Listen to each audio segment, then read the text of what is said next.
Episode 20, Terbang ke Kota Tianyun. Bahkan kristal abadi yang tersebar di sekitarnya tidak dapat menahan energi misterius itu, dan dengan mudah berubah menjadi debu. Sementara energi abadinya diubah pada tingkat yang lebih tinggi, dan digabungkan dengan energi dari surga, dan memasuki tubuh Fei Hung. Fei Hung tidak mendengar suara di dalam dirinya. Dia juga tidak memperhatikan fenomena luar biasa, tapi aneh yang terjadi di sekitarnya. Dia dikejutkan oleh suara yang dia dengar dari dalam dirinya. Suara itu sepertinya ingin mengatakan sesuatu padanya, tapi dia hanya bisa mendengar beberapa kalimat.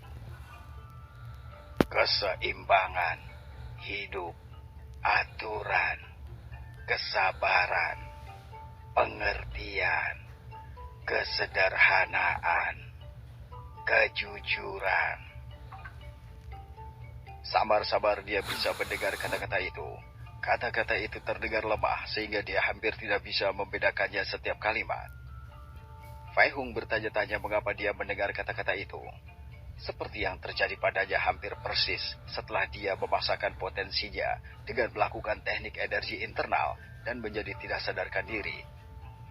Sekali lagi suara itu muncul, tapi kali ini tegas dan konkret. Seseorang harus memahami dan mengikuti arus sungai. Ketika Anda dapat bergerak maju, berjuang, berjuang. Ketika Anda tidak dapat mengambil langkah, bermeditasi, rileks, biarkan diri Anda pergi. Ketika Anda menyadari bahwa semua hal telah berubah dan Anda memahami ini di lubuk hati Anda, belenggu perbudakan akan hilang dan tidak akan ada yang menahan Anda. Fei Hung merasakan kata-kata itu bergema di seluruh jiwanya dan langsung memahaminya.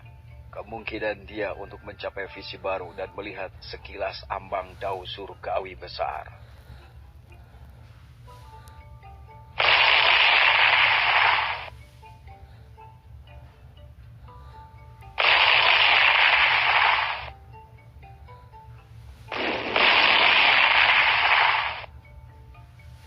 Pengekangan lapisan segel surgawi pada dantiannya terlepas dan mengeluarkan esensi abadi yang terkandung di dalamnya, mengalir dan menutupi seluruh tubuh Fei Hung. Lalu berenang bebas di meridiannya untuk mengisi kekuatan yang hilang dari tubuhnya. Lapisan segel surgawi di lautan jiwanya juga naik, dan indera spiritualnya serta kekuatan jiwa dan rohnya menjadi diperkuat. Fei Hung terbangun dari keadaannya dan tidak percaya apa yang terjadi. Dia dengan tegas memutuskan untuk memulai kultivasinya dari awal beberapa saat yang lalu. Jadi kejutan melihat kultivasinya yang kembali sedikit mengejutkannya, sampai bertanya-tanya apakah dia sedang bermimpi. Tingkat ketiga puncak pengumpulan Ki. Meskipun tingkat puncak pengumpulan Ki-nya sekarang bahkan tidak sepersejuta dari semua kekuatan dan kultivasinya saat berada di alam dewa, dia masih merasa seperti dalam keadaan sedang bermimpi.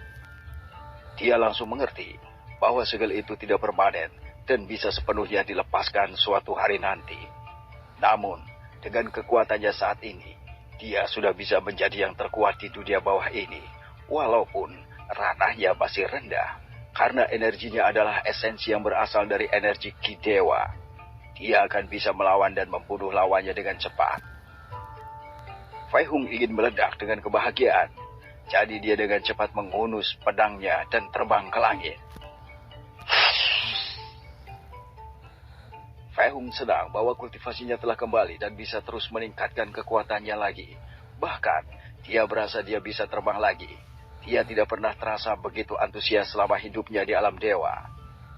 Fei Hung memutuskan dia harus menghargai apa yang dia miliki. Kau tidak pernah benar-benar memahami nilai dari apa yang kau miliki ketika pada saatnya kau merasa kehilangannya. Fei Hung terus meneriakkan semua isi hatinya, semua kebahagiaannya, sampai dia puas dan sedikit tenang. Meskipun dia masih sedikit terguncang dan berpikir semua ini masih mimpi. Dia bahkan tidak mengucapkan teknik mata langitnya yang dapat memberinya penglihatan tajam dalam kegelapan malam. Fei Hung lalu terbang ke arah kota Tianyun yang besar dan menyadari bahwa rumah Lin Yan ternyata berada di luar wilayah kota.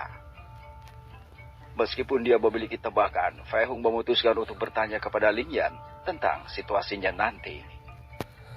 Fei Hung terus terbang bebas di atas seluruh kota Tianyun, dan tidak ada yang bisa melihatnya karena langit masih gelap. Dengan kecepatannya, dia terbang mengelilingi hampir seluruh kota yang bisa dikatakan kota besar selama kurang dari 1 jam.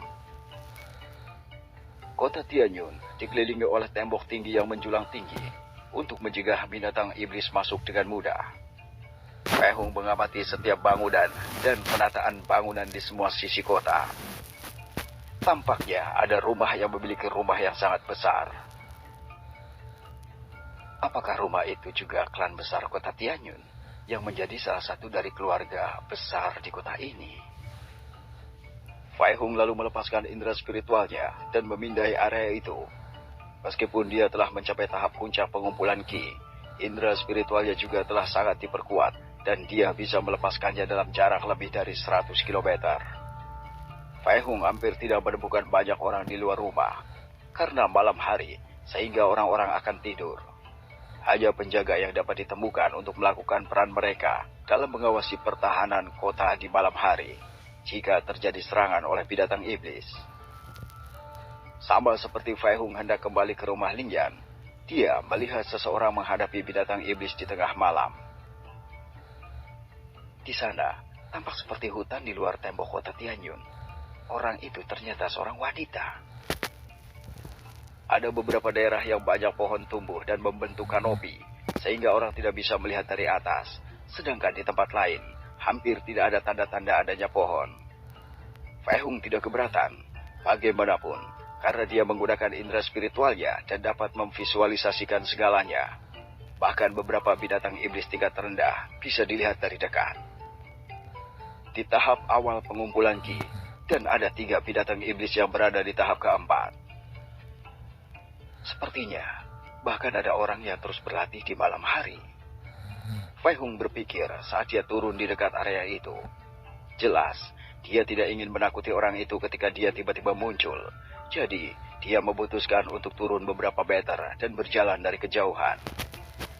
Fei Hung berjalan dan membuat suara untuk memberitahu kehadirannya. Tepat ketika dia bisa melihat dengan tepat siapa orang itu, Fei Hung tercengang ketika dia melihat orang itu. Di depannya, ada seorang wanita muda mengenakan pakaian seputih salju dengan ekspresi wajah yang terlihat dingin. Wanita ini memiliki rambut hitam panjang yang indah. Alisnya berbentuk seperti bulan sabit. Sepasang mata yang cerah, hitam, seolah-olah itu berlian, sangat murni sehingga tampak seperti mata air. Hidung yang halus, tipis dan indah. Pipinya berwarna pink dengan bibir berwarna merah ceri yang lembut. Kulit yang bersinar dan halus seperti batu giok, disertai dengan tubuh halus yang anggun dan ramping. Tubuh yang menggairahkan dan payudara yang menggairahkan yang dia miliki akan mampu membuat pria manapun jatuh cinta padanya. Dengan pakaiannya yang sedikit disesuaikan untuk bisa bergerak bebas, mereka tidak bisa menyembunyikan sosoknya yang luar biasa. Dia memancarkan pesona keanggunan dan kebangsawanan yang tak terlukiskan. Dia bahkan bisa merasakan rasa kesepian dalam dirinya. Hanya saja temperamennya sedingin es, menyebabkan suhu udara di sekitarnya turun secara alami.